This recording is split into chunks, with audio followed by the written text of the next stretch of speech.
and I was ready to go out and leave because I just didn't believe that she was there. You know, that started our relationship. We dated a lot at the time.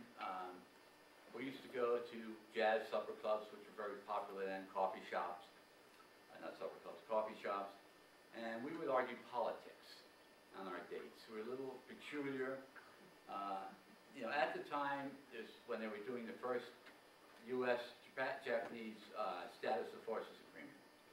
And, you know, even today, people don't like to make agreements with the U.S. Because we sort of set the terms. And there were students, you know, snake dancing in the street. There were riots. So she had her opinion. I had my opinion.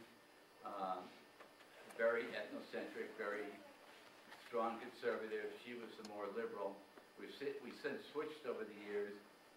But I sort of kept trying to convince her, you know, that the American view, my view was really the correct view. We're trying to do what's best for Japan.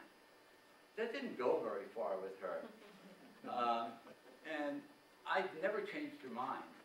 And again, I never realized that when that battle I lost, I would be losing those battles the rest of our marriage. Because she would never give in to me. If she felt she was right, she was right. And again,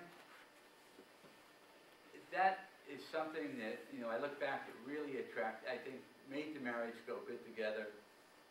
We enjoyed politics. We had Japanese TV. We'd watch all the American political shows, the world events, Japanese shows, and sit and discuss that. That was fun to us. As our kids think that we're a little weird, but that's what we did do. After that, when we got married at that time, it was really difficult. The Army did not want us to get married. They did everything they could to prevent us from getting married. If you've seen the movie Sayonara, it was similar to that at that time.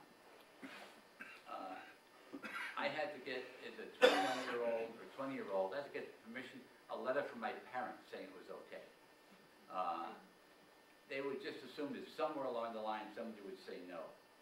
My wife had to fill out multitudes of forms, doing background checks on it, you know, trying to find something where we couldn't get married. And, you know, finally on May 2nd in 1962, we did get married. And she had this determination to stick to it, to see things through. And later I found out, much later, that there's a Japanese word, ganbatte, and it's in the obituary. And that word means a multitude of things. It means, you know, if someone's taking a test, you say ganbatte. It's not good luck. It means go do your best. You know, keep trying, persevere.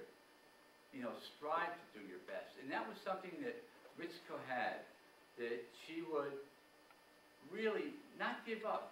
If things got tough, she would continue to strive. And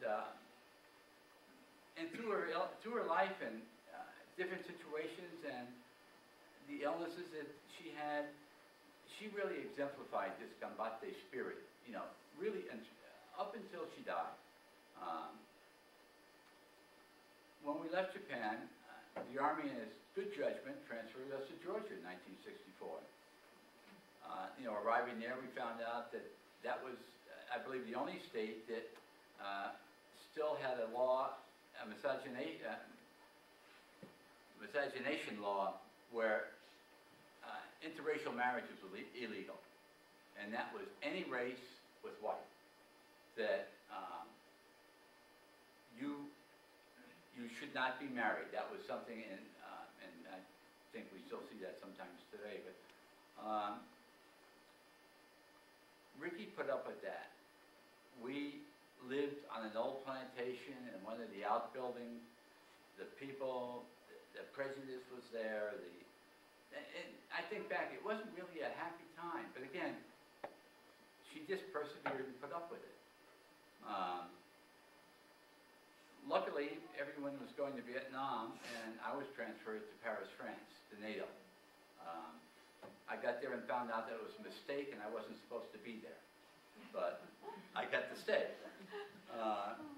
So we lived in Versailles outside Paris for about 2 years, and President Dakota at the time in France got out of NATO, so all of the troops, we had to go to Belgium and leave our families behind.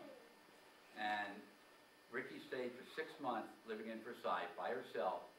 And you see it today when we look at, you know, the Muslims, or when we looked at the Iran hostage crisis, how people can turn on another class or race or group of people.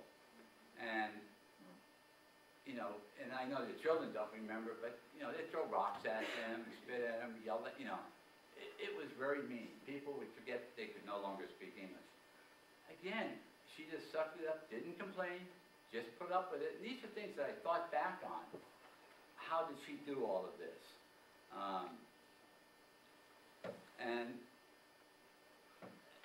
that was a strength, and it's something that I am, you know, I think she's passed on to me that I really want to try, because I'm not very good at that sometimes. I'm a pretty good whiner.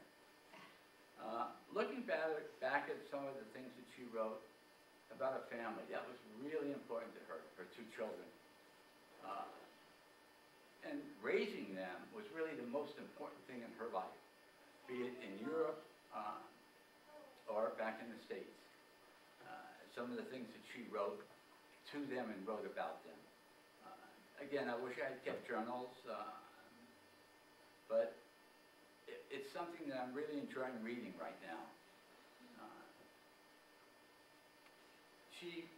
One thing she said, she wanted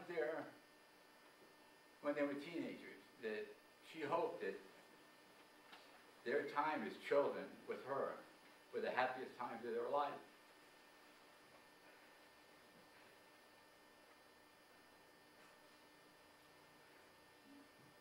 You know, Ricky wasn't